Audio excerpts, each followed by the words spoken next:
வணக்கம். கதிரவன் நியூஸுடன் இணைந்திருக்கின்றீர்கள். இன்றைய நாளுக்கான மதிய நேர பிரதான செய்திகள். முதலில் தலைப்புச் செய்திகள். சாதாரண தர பரீட்சை பெறுபவர்கள் தொடர்பில் கல்வி அமைச்சின் விசேட அறிவித்தல். இலங்கை மின்சார சபை விடுத்துள்ள முக்கிய அறிவிப்பு. தகவல் அறியும் உரிமை ஆணையம் தொடர்பில் ஜனாதிபதிக்கு சென்ற கோரிக்கை. இலங்கை மக்களுக்கு வெளியான விசேட வர்த்தமானி வெளியீடு.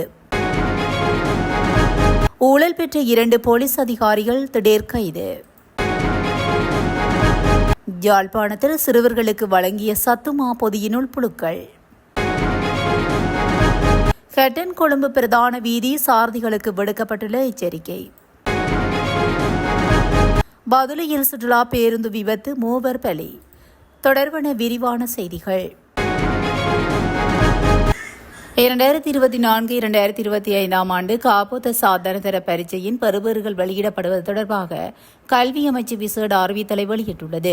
அதில் 2024-2025 ஆண்டு சாதாரண தர பரீட்சையின் பெறுபவர்கள் இன்று நள்ளிரவு வெளியிடப்பட உள்ளதாக சமூக ஊடகங்களில் செய்திகள் பரவி வருவதாக குறிப்பிடப்பட்டுள்ளது. மேலும் குறித்த பரீட்சையின் பெறுபவர்கள் இன்று நள்ளிரவு வெளியிடப்பட மாட்டாது என கல்வி அமைச்சு வெளியிட்ட அறிவித்தலில் தெரிவிக்கப்பட்டுள்ளது. அதன்படி இன்று நள்ளிரவில் சாதாரண தர பெறுபவர்கள் வெளியிடப்படாது எனவும் பெறுபவர்கள் வெளியிடப்படுவதாக சமூக ஊடகங்களில் பரிமாறப்படும் அனைத்து செய்திகளும் தவறானவை எனவும் அமைச்சு வெளியிட்ட அறிவித்தலில் குறிப்பிடப்பட்டுள்ளது. இலங்கை மின்சார சபை 20 ஆண்டு ஒப்பந்தத்தின் கீழ் கூரை சூரிய மின்சக்தி அமைப்புகளுக்கான புதிய நிலையான கட்டணங்களை அறிவித்துள்ளது. இதன்படி 0 தொடக்கம் 5 kW-க்கும் இடையிலான அமைப்புகள் ஒரு அலகுக்கு 20.90 ரூபாயை என்ற அதிகபட்ச கட்டணமாக பெறவுள்ளன.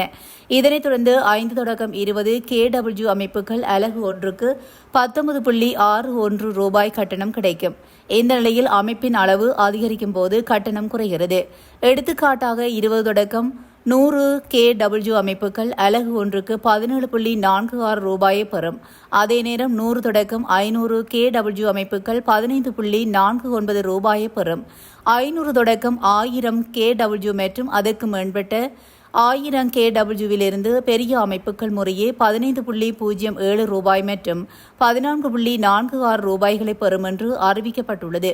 இந்த புதிய கொள்கை அதிகமான வீட்டு உரிமையாளர்கள் மற்றும் சிறு வணிகங்கள் சூரிய மின்கலங்களை நிறுவவும் நாட்டின் எரிசக்தி இலக்குகளுக்கு பங்களிப்பதை ஊக்குவிக்கும் வகையில் வடிவமைக்கப்பட்டுள்ளது.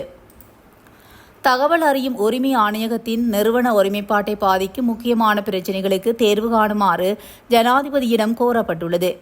SLPI என்ற இலங்கை செய்தித்தாள் நிறுவகம் மற்றும் அதன் உறுப்பு அமைப்புகளான இலங்கை செய்தித்தாள் சங்கம், இலங்கை ஆசிரியர் சங்கம், சுதந்திர ஊடக இயக்கம், இலங்கை உழைக்கும் செய்தியாளர் சங்கம், முஸ்லிம் ஊடக மன்றம், தமிழ் ஊடக கூட்டணி, ஊடக தொழிற்சங்க ஊழியர்களின் கூட்டமைப்பு மற்றும் தெற்காசிய ஊடக கூட்டணி கூட்டமைப்பு ஆகியவை இந்த கோரிக்கையை முன்வைத்துள்ளன.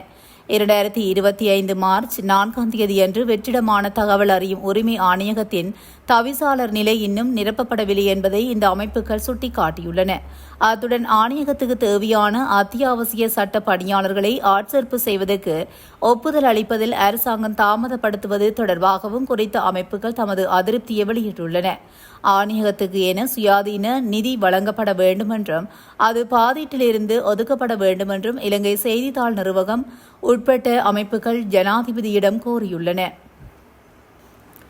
இலங்கையில் உள்ள அனைத்து பிரதேச செயலக பிரிவுகளையும் ஆப்பிரிக்கா பன்றி காய்ச்சல் தொற்று பரவக்கூடிய அல்லது அதிக ஆபத்துள்ள பகுதிகளாக குறைப்பிட்டு சிறப்பு வர்த்தமானி அறிவித்தல் வெளியிடப்பட்டுள்ளது. இந்த வர்த்தமானி அறிவிப்பு விலங்கு உற்பத்தி மற்றும் சுகாதார பணிப்பாளர் நாயகம் கேமாலே ஹொத்தலாவெல கடந்த 13ஆம் தேதி முதல் அமலுக்கு வரும் வகையில் இவ்வர்த்தமானி அறிவித்தல் வெளியிடப்பட்டுள்ளது. குறித்த வர்த்தமானி அறிவித்தலில் பன்றிகளை அதிக ஆபத்துள்ள விலங்குகளாக குறிப்பிடப்பட்டுள்ளது. கடந்த சில மாதங்களில் இலங்கையில் பல்வேறு பிரதேச செயலகங்களில் ஆப்பிரிக்கா பன்றி காய்ச்சல் பரவியுள்ளதாகவும் அது மேலும் பரவ வாய்ப்புள்ளது என்பதனால் இந்த நடவடிக்கை எடுக்கப்பட்டுள்ளதாக தெரிவிக்கப்பட்டுள்ளது. அதற்கு அமைய பிரதேச கால்நடை அலுவலரால் வழங்கப்பட்ட அனுமதியின்றி பாதிக்கப்பட்ட அல்லது அதிக ஆபத்துள்ள பகுதிகளுக்கு அல்லது வெளியே ஆபத்தான பன்றி இறைச்சி மற்றும் தொடர்புடைய பொருட்களை கொண்டு செல்வது, அகற்றுவது, எடுத்து செல்வது அல்லது அப்புறப்படுத்துவது தடை செய்யப்பட்டுள்ளதாக தெரிவிக்கப்பட்டுள்ளது.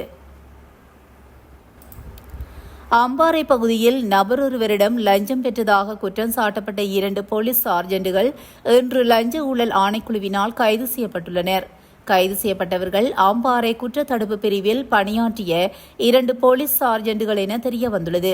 மணல் போக்குவரத்து தொழில் நடவடிக்கைகளை எவ்வித இடையூறுமின்றி மேற்கொள்வதற்காகவும் அது தொடர்பில் சட்ட நடவடிக்கைகள் மேற்கொள்ளாமல் இருப்பதற்காகவும் குறித்த 2 அதிகாரிகள் 25,000 ரூபாய் லஞ்சமாக கோரியுள்ளனர்.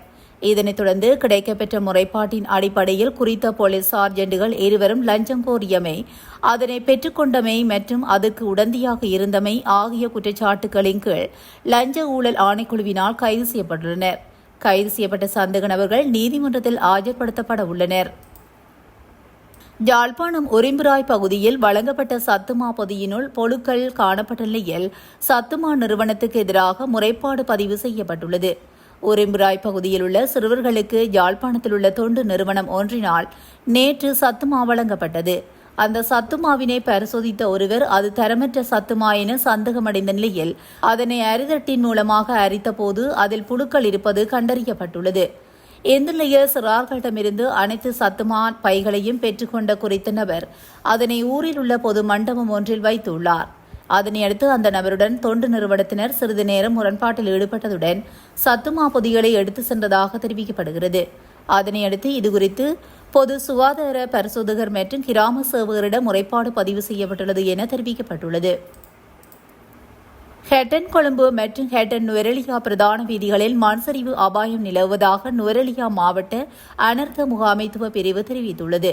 இதன் காரணமாக குறித்த வீதிகளில் வாகனம் செலுத்தும் சாரதிகள் அவதானமாக செலுத்துமாறு சாரதிகளை கேட்டுக் கொண்டனர்.